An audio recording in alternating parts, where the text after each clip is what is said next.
6 tahun di pesantren, santri ini selalu diganggu sama jin muslim penunggu pesantren. Nah, gimana ceritanya? Mari kita bahas. Oke, jadi kali ini gue dapet cerita nih dari salah seorang narasumber yang bernama Fadil.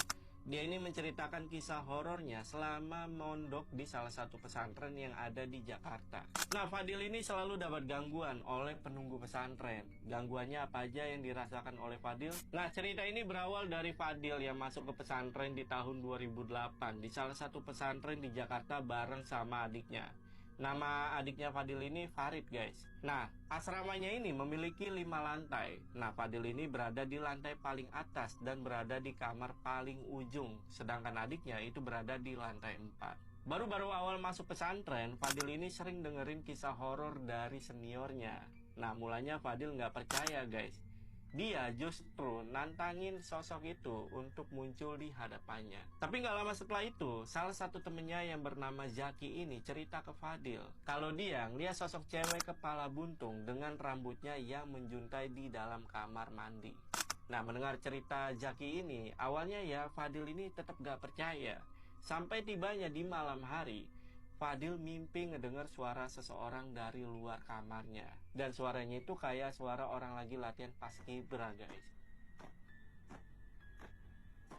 Spontan, kebangunlah Fadil ini dari tidurnya, guys.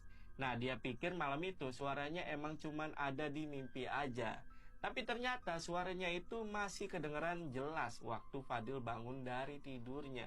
Nah, karena dia penasaran, diintiplah keluar lewat ventilasi kamarnya. Dan betapa terkejutnya Fadil malam itu karena dia menyaksikan langsung belasan manusia dengan pakaian paskibra ada di tengah lapangan. Nah, anehnya nih, wajah mereka ini kelihatan pucat banget, guys.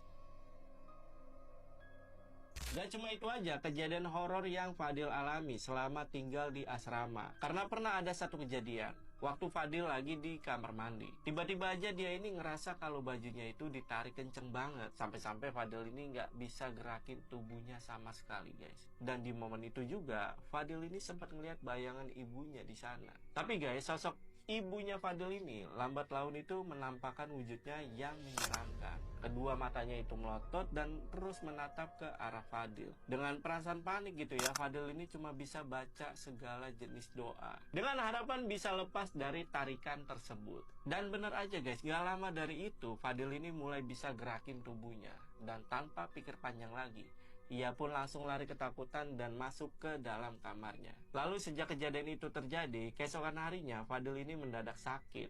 Dan salah satu temannya Fadil yang bernama Irfan